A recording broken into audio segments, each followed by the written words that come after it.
జగన్మోహన్ రెడ్డి మాటలు నమ్ముతారంటారు ప్రజలు. మంత్రిని జనాల్లోకి వస్తాను అంటున్నాడు. ప్రతి నియోజకవర్గాన్ని టచ్ చేస్తాను, ప్రతి వ్యక్తిని కలుస్తాను. మాయల పకీర్ మాటలు, మాయల పకీర్ ఆ మంత్రాలన్నీ కూడా ఒకప్పుడు చెప్పాడు, నమ్మించాడు. కానీ ఇప్పుడు సొంత చెల్లికి న్యాయం చేయలేనాడు, కన్న తల్లికి న్యాయం చేయలేనాడు, బాబాయిని చంపిన వాళ్ళని బయటికి తీసుకురాలేనాడు. 5 సంవత్సరాలు కళ్ళ ముందు తన సమీపంలో ఒక అమ్మాయిని అఘాయిత్యం చేసి చంపితే బయటికి తీసుకురాడు. అమరావతి రైతులు అన్నం పెట్టి రాష్ట్రాన్ని పోషించిన వాళ్ళు, వాళ్ళ భూములు అయితే తాకట్టు పెట్టాలని చూశాడు, కానీ వాళ్ళని చంప చూసినాడు. అసలు ఆయన గురించి చెప్పితే సాయంత్రం దాకా చెప్పినా కూడా ఆయన గురించి అసలు ఎన్ని రోజులు చెప్పినా కూడా వీరగాథలు, ఆ పాతాళ భైరవ కథల్లాగా ఉంటాయి.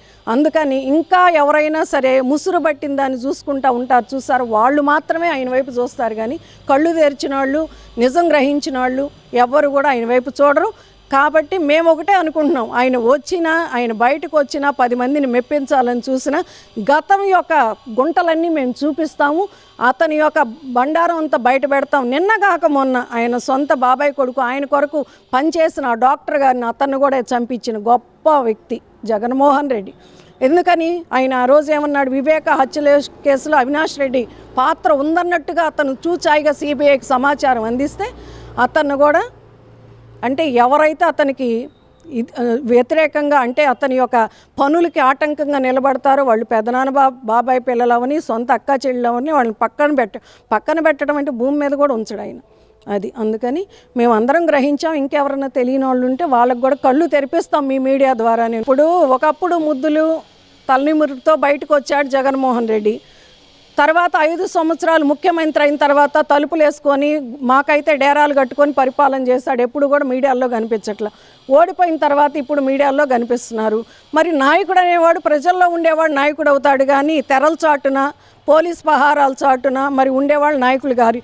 చంద్రబాబు నాయుడు గారు అప్పుడు ప్రతిపక్షంలో ఉన్నప్పుడు ప్రజల మధ్య తిరిగారు. ఈరోజు ముఖ్యమంత్రిగా ఉన్నా కూడా ఎక్కడ కూడా ఆ యొక్క డేరాలు కట్టించుకొని తిరగట్లేదు, ఎక్కడ కూడా పోలీస్ పహారా పెట్టి తిరగట్లేదు. ఇప్పుడు కూడా ప్రజలు చాలామంది, ఇంకా కొంతమంది తెలియని వాళ్ళు, ఆయన మీద మరీ వీరాభిమానం కలిగిన వాళ్ళు, వాళ్ళ మనసులు కూడా తెరుచుకుంటాయి. అప్పుడు వారు కూడా నిజం గ్రహిస్తారు. ఎందుకంటే గుడ్డివాడికి ఒకటే గుడ్డితనం, ఆ గుడ్డితనం ఉన్నంతకాలం ఎవడు బాగు చేయలేడు అనమాట. అందుకని అతను ఇచ్చిన పథకాలు ఏంటో, దానివల్ల పొందిన లబ్ధి ఏంటో, దానివల్ల రాష్ట్రానికి కలిగిన మేలేంటో, అప్పులేంటో అందరికీ తెలుసు.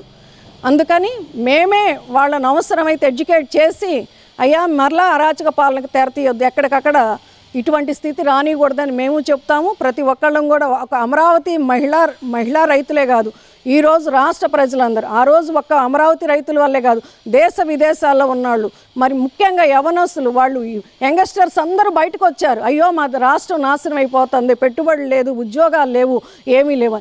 ఈరోజు ఆ దిశగా నారా లోకేష్ గారు ప్రతి క్షణం కృషి చేస్తున్నారు.